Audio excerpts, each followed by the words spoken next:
Hello guys, I am Monika Singh and welcome back to target for IQ। देखिएगा, आज आपका एक मैं मोस्ट इंपोर्टेंट टॉपिक कवर कराने जा रही हूँ और बहुत कम टाइम में मैं इसको कवर कराऊंगी। ठीक है, दोनों लैंग्वेज में है, आप इसको ध्यान से देखेंगे। देखिएगा, इंडिपेंडेंस मिलने के बाद अब जो हमारे भारत के राज्य थे, यूनियन टेरिटरीज थी, उनका किस प्रकार से इवोल्यूशन हुआ और क्या उस समय पर इन किस तरीके से राज्य को बनाने के लिए डिमांड चल रही थी, उसके बारे में डिस्कस करेंगे। ठीक है, तो एक एक चीजें आप ध्यान से सुनेंगे, मेन पॉइंट आप नोट डाउन करेंगे, ये आपके लिए बहुत इंपॉर्टेंट टॉपिक है। ठीक है, तो स्टार्ट करते हैं आज के टॉपिक के साथ में। देखिएगा, टॉपिक का नाम है हमारा कि जो हमारे राज्य और केंद्र शासित प्रदेश थे उनका उद्भव किस प्रकार से हुआ, evolution of state and union territories, उसके बारे में हम बात करेंगे। देखिएगा, तो बात करते हैं हम आपका फर्स्ट पॉइंट से कि इंटीग्रेशन ऑफ प्रिंसिली स्टेट्स। ठीक है, उस समय पर हमारी क्या थी, देशी रियासत थी, उनका क्या किया गया था, एकीकरण किया गया था। एकीकरण का मतलब होता है उनको मिलाया गया था, एकीकरण किया गया था। उसको हमने two categories of political units, राजनीतिक इकाइयों की दो श्रेणियां थी। कौन कौन सी श्रेणियां थी उसके बारे में बात करेंगे।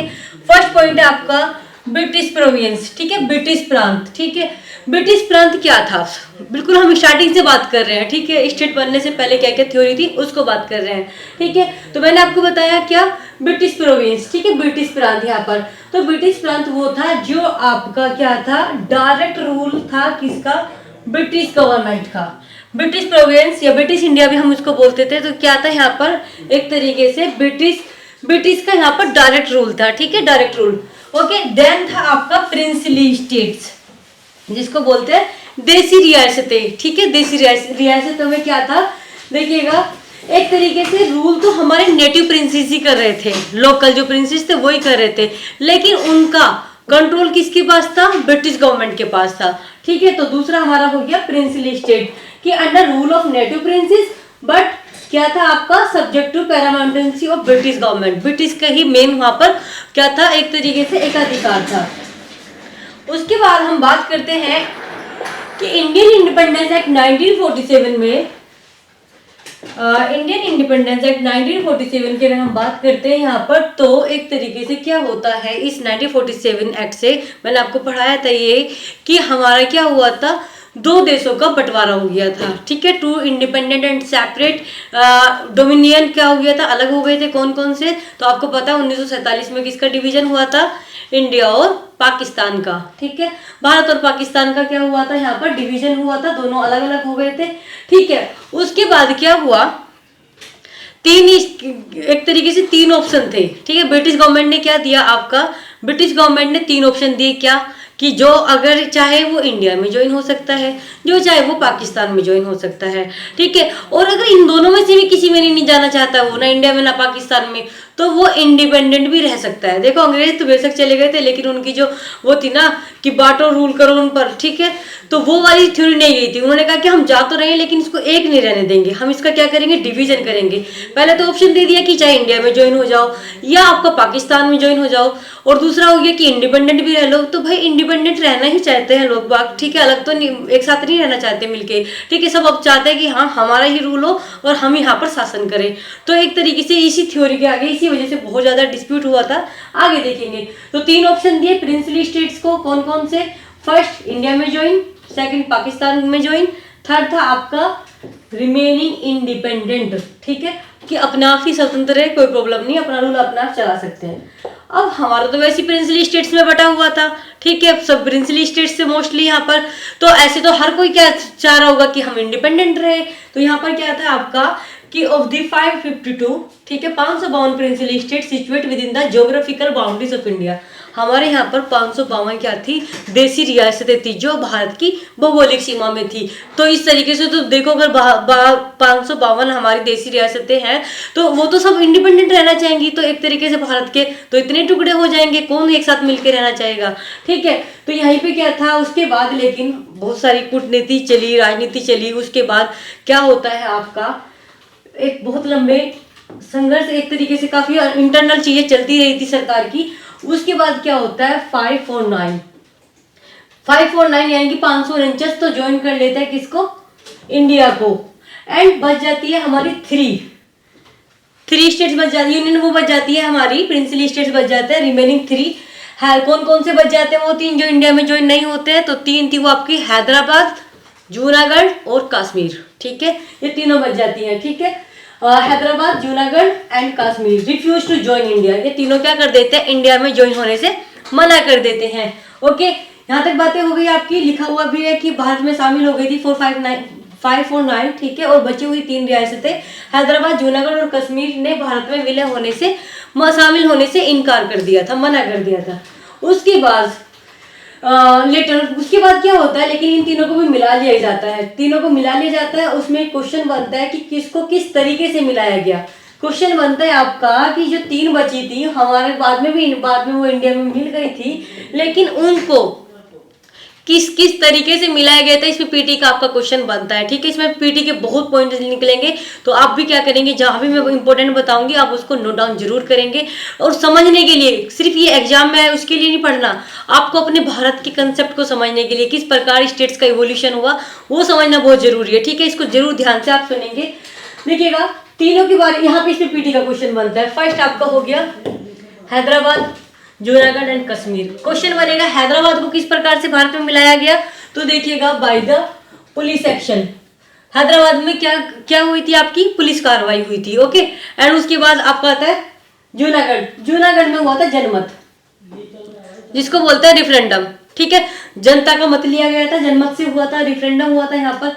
कश्मीर जो अभी भी बहुत ज्यादा डिस्प्यूटेड है, ठीक है, लेकिन जो पार्ट भारत में मिला वो किस वजह से मिला था, एक था आपका इंस्ट्रूमेंट ऑफ एक्सेशन, ठीक है, जिसको हम बोलते हैं विलय पत्र। ठीक है, क्या बोलते हैं, विलय पत्र। इस विलय पत्र से भारत को क्या मिला, भारत में इसको कश्मीर को मिलाया गया था। ठीक है, इस तरीके से क्या हुआ, तीनों मैंने आपको बता दिया कि किस प्रकार से बाद में ये तीनों भी क्या हो जाती हैं, भारत में ज्वाइन हो जाती हैं। अब हम उसके बाद आगे देखेंगे 1950 में कॉन्स्टिट्यूशन कंटेन अ 4-फोल्ड क्लासिफिकेशन। इस पे पॉइंट बनता है कि कितने प्रकार से बांटा था आपका, तो 4-फोल्ड क्लासिफिकेशन किया था। ठीक है, क्या किया था, भारत संघ के राज्यों को 4 प्रकार से वर्गीकृत किया था। ठीक है, चार प्रकार से। कौन कौन से थे, आपको ये चारों के नाम भी आपको पता होने चाहिए। पॉलिटी का मोस्ट इंपोर्टेंट क्वेश्चन बनता है ये आपका। पहली बात तो कितने पार्ट थे, 4 में कौन कौन से आते हैं, ये मैचिंग के लिए भी आ जाता है, part A, part B, part C and part D. अब मैं आपको बताने जा रही हूँ पार्ट ए में क्या था, बी में क्या था, सी में, आप इसको ध्यान से सुनेंगे। देखिएगा जो यहाँ पर पार्ट ए में जो थे 9 जो पहले, ठीक है, governors province of British India. ठीक है, जहाँ ब्रिटिश भारत में गवर्नर का शासन रहा था। British India, province of British India कहाँ पर, जहाँ पर क्या था आपका एक तरीके से गवर्नर्स का एक तरीके से रूल था यहाँ पर। ठीक है, जहाँ ब्रिटिश भारत में गवर्नर का शासन था। 9 तो वो हो गए, 9 हो गए वो आपके कौन से पार्ट बी में, जहाँ पर पहले क्या था आपका एक तरीके से शाही शासन था। ठीक है, शाही शासन, राज्य विधानमंडल के साथ शाही शासन, ये गवर्नर के शासन का। ठीक है, और यहाँ पर आपका हो जाएगा प्रिंसिली स्टेट विद लेजिस्लेचर, यहाँ पर राज्य विधानमंडल का शासन था। ठीक है, ये वाली बात हो गई। आगे देखेंगे पार्ट सी में, यहाँ पर किसका रूल था, एक तरीके से chief commissioners province of British India and some of the eastern princes states were centrally administered. देखिएगा यहाँ पर क्या थे, ब्रिटिश भारत के मुख्य आयुक्त का शासन, किसका, चीफ कमिश्नर्स। ठीक है, कि चीफ कमिश्नर्स का, और कुछ से शाही शासन था, और ये कितने थे टोटल। राज्य का केंद्रीकृत प्रशासन था, सेंट्रलाइज था, मतलब इनका तो रूल था, लेकिन ये सेंट्रलाइज तरीके से क्या किया जा रहा था, इनको रूल्स मतलब बनाए जा रहे थे, रेगुलेट किया जा रहा था। जो यहाँ पर 10 थे, ठीक है, 9 यहाँ पर हो गए, 9 यहाँ पर एंड 10 यहाँ पर हो गए। ठीक है, उसके बाद आपका पार्ट डी बहुत पूछा जाता है। ठीक है, कि पार्ट डी में किसको शामिल किया गया था, तो पार्ट डी में आपका अंडमान एंड निकोबार आइलैंड को, किसको, अंडमान एंड निकोबार आइलैंड को। देखिएगा इस तरीके से बांट दिया था उस समय पर। अब हमारे कुछ कमीशंस आते हैं। ठीक है, क्योंकि पूर्ण रूप से नहीं हुआ था वहां पर, एक अब क्या होते हैं, कुछ कमीशन आते हैं। अब वो कुछ कमीशंस क्या करेंगे, अब अलग अलग तरीके की अपनी ओपिनियन लेके आएंगे। अब हम देखेंगे कि किस कमीशन में क्या बात कही गई थी। यहाँ पे क्वेश्चन आपका बनता है। देखिएगा धार कमीशन, जेबीपी कमेटी अभी पढ़ाऊंगी आगे, कि demands for different region South India for recognised states on linguistic basis. देखिएगा भारत में उस तरीके से तो मिल गए थे, लेकिन बोला गया था कि जो भारत के राज्य होंगे ना, वो भाषा के आधार पर होने चाहिए, ठीक है, कि जिसकी जो भाषा होगी उसका एक अपना राज्य बन जाएगा, ठीक है, ये वाली बात बोली गई थी। लेकिन आपको भी पता है कि भारत जो है विभिन्नताओं का देश है, या कदम कदम पे भाषा बदलती है, तो ऐसे तो क्या हो जाएगा, एक ही स्टेट में से भी कई स्टेट बन जाएंगे, क्योंकि हर जगह एक ही स्टेट में कई तरीके के लोग रहते हैं, बोलने वाले बहुत सारे अलग अलग रहते हैं। तो इस तरीके से यहाँ पे एक बहुत ज्यादा डिमांड उठी कि क्या, कि नहीं, जो जिस भाषा में जहाँ पे ज्यादा लोग बोलते हैं उसका अपना एक राज्य होना चाहिए, ठीक है। तो यहाँ पे होता है कि देश के विभिन्न भागों, विशेष रूप से दक्षिण से, कहाँ से मांग उठी, दक्षिण से मांग उठती है कि राज्यों का भाषा के आधार पर पुनर्गठन हो, फिर से क्या हो, जो क्लासिफाइड किया गया था उसको बोला कि नहीं दोबारा से करिए, भाषा के आधार पर करिए, ठीक है। तो यहाँ पर बात आती है। अब हम इसके बाद देखेंगे आगे का 1948 में, देखेंगे कि क्या होता है 1948 में। Governments of India appointed the linguistic province commission, ठीक है, क्या अपॉइंट किया गया, linguistic province commission under the chairmanship of SK. धर। एस.के. धर के अंडर चेयरमैनशिप में एक कमिटी कॉन्स्टिट्यूट की जाती है, ठीक है, कमीशन, वो कौन सा था, लिंग्विस्टिक प्रोविंस, ठीक है। रिकमेंडेड होता है इसमें कि the reorganisation of states on the basis of administrative convenience rather than linguistic factor. यहाँ पर बात आती है कि एस.के. धर कमीशन में बात आती है कि क्या, एक तरीके से 1948 में होता है ये, कि जो हमारा स्टेट का क्लासिफिकेशन होगा ना, वो लैंग्वेज की बेस पे ना होकर बल्कि एडमिनिस्ट्रेटर कन्वीनियंस के, कि जहाँ पर आपकी प्रशासनिक व्यवस्था अच्छे से हो सके उस बेस पे होना चाहिए, ना कि भाषा के आधार पर होना चाहिए, ठीक है। कि बात बोली गई कि आयोग ने अपनी रिपोर्ट में सिफारिश की कि राज्यों की पुनर्गठन भाषाई कारक की बजाय प्रशासनिक सुविधा के अनुसार होनी चाहिए, जो प्रशासन की सुविधा हो सके ना उस प्रकार से राज्यों का मतलब गठन होना चाहिए, ये बात की गई, ना कि भाषा के आधार पर होनी चाहिए। तो जब इस तरीके की रिपोर्ट आई और लोग डिमांड कर रहे थे कि नहीं भाई भाषा के आधार पर होना चाहिए था, ठीक है, तो इस बात को लेकर के बहुत ज्यादा असंतोष फैल जाता है भारत में, ठीक है। क्या हो जाता है यहाँ पर, दिस क्रिएट मच रिसेंटमेंट, इससे अत्यधिक असंतोष फैल जाता है। उसके बाद एक अपॉइंटमेंट होता है एक कमीशन का, ठीक है, एक कमेटी बनती है जिसको हम शॉर्ट में बोलते हैं जेवीपी कमेटी। तो जेवीपी कमेटी तो सबको पता होता है, लेकिन इसकी फुल फॉर्म भी आप लोगों को बहुत अच्छे से पता होनी चाहिए। जैसे बन गया आपका जवाहरलाल नेहरू, पी से क्या बन गया आपका, वी से क्या बन गया वल्लभ भाई पटेल, और पी से क्या बन गया आपका पट्टाभी सीतारामैया, ठीक है, ये आपका जेवीपी कमेटी की फुल फॉर्म है। 1948 में होती है जवाहरलाल नेहरू, ठीक है, वल्लभ भाई पटेल, सरदार वल्लभ भाई पटेल एंड पट्टाभी सीतारामैया, ठीक है, ये आपका बन जाता है जेवीपी कमेटी। वो धरवारी कमेटी खत्म हो गई क्योंकि उसकी जो रिपोर्ट आई थी उस पर तो बहुत ज्यादा संतोष फैल गया था। देन उसके बाद अब जेवीपी कमेटी आती है। अब जेवीपी कमेटी अपनी क्या ओपिनियन देती है उसको मैं आपको एक एक करके पढ़ाती हूँ, ध्यान से देखेंगे। सबसे पहली बात, जब वो अपनी रिपोर्ट सबमिट करते हैं वो रिजेक्ट कर देते हैं लैंग्वेज को एज द बेसिस। सबसे पहले क्या किया गया 1949 में, इन्होंने रिजेक्ट कर दिया, जो जिस आधार पर राज्यों की गठन की मांग चल रही थी उसको कर दिया जाता है रिजेक्ट, वहां पर कि इट्स क्या कर दिया जाता है, rejected language as the basis, ठीक है। लैंग्वेज को क्या कर दिया जाता है, मना कर दिया जाता है कि नहीं इसके बेस पर आपका गठन नहीं किया जाएगा, ठीक है, ये वाली बात आती है। नेक्स्ट देखेंगे हम, ठीक है, नेक्स्ट आपका आता है अक्टूबर 1953 में the government of India was forced to create the first state on the basis of language when Andhra Pradesh was formed by the separation the Telugu speaking area from the Madras।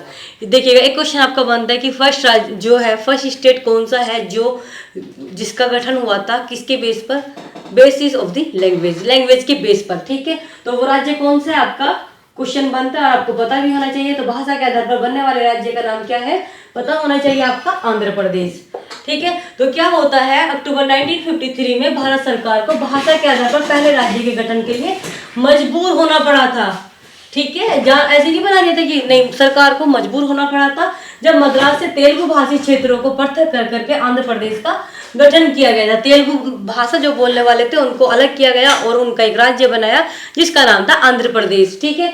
बातें clear, देखिएगा यहाँ पर क्या होता है कि एक तरीके से क्यों मजबूर होना पड़ा था। तो देखो बहुत लंबा आंदोलन चला था, ठीक है। तो यहाँ पे हमारे एक थे पोटी श्रीरामुलु, ठीक है, इन्होंने क्या किया था, इन्होंने हड़ताल की थी, हंगर स्ट्राइक की थी, कितनी 56 डेज, और उसके बाद उनकी हो जाती है डेथ, ठीक है।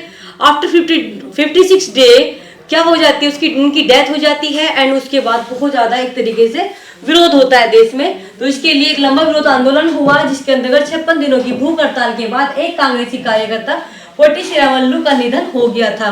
देन उसके बाद क्या करना पड़ता है आपको, उनको लैंग्वेज के बेस पर राज्य बनाने का मतलब उनको निर्णय लेना पड़ता है। लैंग्वेज के बेस पर आंध्र प्रदेश को बनाया जाता है। अब एक बात बताओ, जब किसी को अधिकार मिल जाता है एक को, तो दूसरे लोग भी सोचते हैं कि या तो हमें भी मिलना चाहिए था अधिकार। तो जब आंध्र प्रदेश बन गया तो फिर इसकी डिमांड और ज्यादा बढ़ गई कि जब आंध्र प्रदेश बन सकता है as a basis of the language, तो फिर क्या होना चाहिए, सभी आपका इसी तरीके से बनने चाहिए, लैंग्वेज की बेस पर ही राज्य बनने चाहिए। ठीक है, तो आंध्र प्रदेश के निर्माण से अन्य क्षेत्रों में भी भाषा के आधार पर राज्य बनाने की मांग उठने लगी। ठीक है कि नहीं, अब और भी बनने चाहिए। इसी चीज को देखते हुए जब सरकार के सामने बहुत ज्यादा परेशानी आने लगी, फिर से क्या होता है, एक कमीशन फिर से गठित होता है। ठीक है, कमीशन इसलिए होता है कि जिससे कि उन्हें पूरा रिपोर्ट मिल सके कि क्या जरूरत है इस चीज की या उसकी चीज की जरूरत हमें नहीं है। ठीक है, तो force the government of India to appoint in December 1953 में एक 3 मेंबर्स की, ठीक है, क्या किया गया, रीऑर्गेनाइजेशन किया गया। ठीक है, रीऑर्गेनाइजेशन कमीशन किया गया किसका, चेयरमैनशिप में फजल अली की। ठीक है, फजल अली के अंडर चेयरमैनशिप में एक कमीशन गठित किया। ठीक है, फजल अली कमीशन के नाम से जिसको हम जानते हैं। किस लिए गठित किया गया, कि वो इन क्वेश्चंस को री एग्जामिन कर सके। ठीक है, क्या कर सके, री एग्जामिन कर सके, देखे कि क्या इसमें और इम्प्रूवमेंट हो सकता है।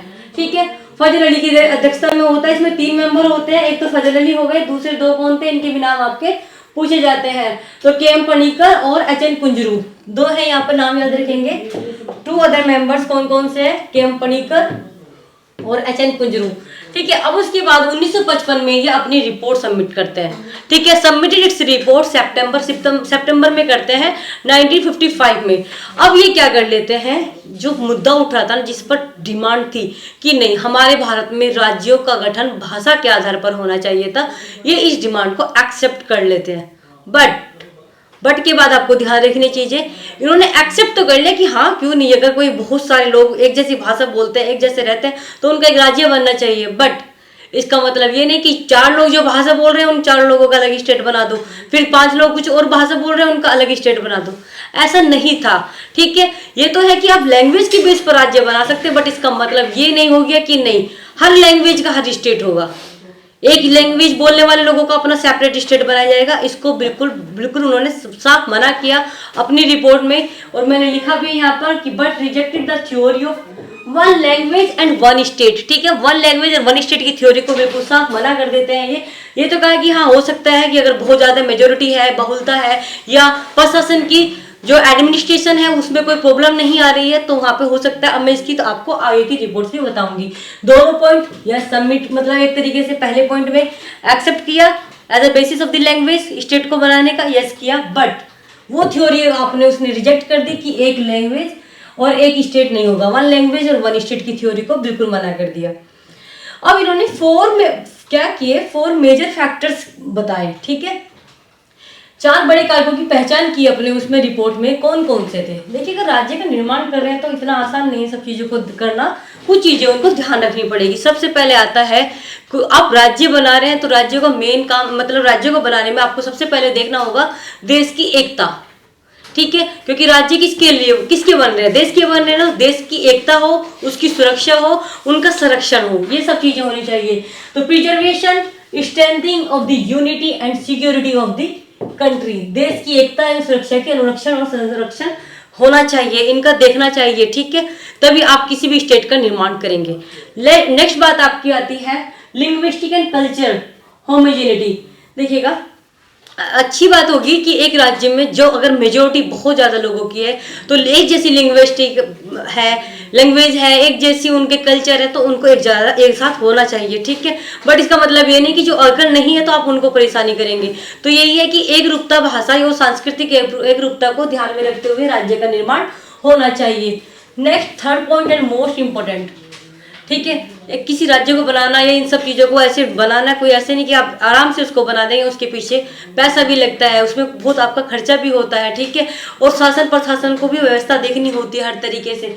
तो financial, economic and administrative consideration भी होना चाहिए, ठीक है, कि वो क्या वित्तीय, आर्थिक और प्रशासनिक क्या तर्क है उनके, वो भी आपको पता होने चाहिए। देन आप किसी भी राज्य का निर्माण करेंगे, ठीक है। तीन मैंने आपको फैक्टर्स बता दिए जो इन्होंने सारा एक तरीके से बहुत टाइम लिया था अपनी रिपोर्ट को बनाने में, और इन्होंने सारी चीजों को बहुत ध्यान से देखा और देन अपनी रिपोर्ट प्रेजेंट की, ठीक है। बात करेंगे planning and promotion of the welfare of the people in each state nations as whole. देखिएगा, इन्होंने बोला कि आप राज्य का निर्माण तो कर रहे हो, लेकिन आप प्लानिंग एंड प्रमोशन ऐसे करेंगे कि लोगों का भला हो, वेलफेयर ऑफ द पीपल हो स्टेट्स में, स्टेट्स के साथ साथ में देश का भी वेलफेयर होना चाहिए, ठीक है, नेशंस एज वेल, ठीक है, एज अ होल, ठीक है। क्या होना चाहिए, एक तरीके से पूरे राज्य के साथ साथ में देश का भी आपका कल्याण होना चाहिए। इस बेस पर आप किसी भी, जब भी आप कोई राज्य का निर्माण करेंगे तो आप ये 4 फैक्टर्स को ध्यान में रखेंगे। इन्होंने अपनी रिपोर्ट में ये बात की थी। अब हम बात करेंगे the commission suggest the abolition of the fourfold classifications. जो हमने 4-फोल्ड क्लासिफिकेशन पढ़ा था उसको मना कर दिया कि इसको एबोलिश कर दो, इसकी कोई आपको आवश्यकता नहीं है, ठीक है। Under the original constitution and creation of 16 states and 3 century administered, ठीक है। क्या हुआ था आपका यहाँ पर मूल संविधान के अंदर 4 आगामी राज्यों के वर्गीकरण को समाप्त किया गया और 16 राज्यों और 3 केंद्र शासित प्रदेशों का निर्माण किया गया, ठीक है। यहाँ तक बातें क्लियर हुई, आगे देखेंगे। The Government of India accept these recommendation with certain minor modification। जो आपका फजल अली कमीशन की रिपोर्ट के कुछ सजेशंस थे उनको सरकार क्या कर लेती है, उनको एक्सेप्ट कर लेती है, but with some minor modifications, उसमें वो कुछ थोड़े से बदलाव कर देती है, ठीक है। तो कुछ कर लेते हैं यहाँ पे state reorganisation act 1956 and 7 constitutional amendment, ठीक है। ये अमेंडमेंट भी आपको ध्यान रखना है, ठीक है। Distance between part A and B and state was done away. एक तरीके से इसमें क्या होता है आपका इस एक्ट में और इस अमेंडमेंट से भाग क और क के बीच की दूरी को समाप्त कर दिया जाता है, ठीक है। उनको जो भी मैंने आपको पार्ट ए बी पढ़ाए थे उनको देखेंगे, उनको की बीच की दूरी को खत्म किया, और पार्ट सी जो स्टेट्स थे उनको एबोलिश किया गया and some of them were merge with adjacent state, और उनको जो अलग अलग क्लासिफाइड किया गया था उनको अब एक साथ इकट्ठा कर दिया गया, कुछ को एक दूसरे राज्यों में मिला दिया गया। सम अदर वर डेजिग्नेटेड यूटी, और कुछ को क्या कर दिया गया आपका यूटी में डेजिग्नेट कर दिया गया, ठीक है, और कुछ यूटी बना दी गई। उसके बाद क्या होता है as a result 14 states and बाद में क्या होता है 14 स्टेट्स और 6 यूनियन टेरिटरीज वर क्रिएट हो जाती है हमारी। इस डेट को भी आप याद रखोगे, क्या डेट लिखी हुई है यहाँ पर 1 नवंबर 1956, ठीक है। 1 नवंबर 1956 को क्या होते हैं 14 स्टेट बनते हैं, 6 यूनियन टेरिटरी बनती हैं, एंड आपका ये लास्ट पॉइंट था। और आप मुझे क्वेश्चन बताएंगे, ये तो मैंने आपको उस समय का बता दिया, अब कितने हमारे यहाँ पर यूनियन टेरिटरीज हैं और कितने आपके यहाँ पर स्टेट्स हैं, वो आप मुझे कमेंट बॉक्स में आंसर करेंगे, ठीक है। इसको ध्यान से देखेंगे आप। ओके, आज का टॉपिक हम यही खत्म करते हैं। Thank you.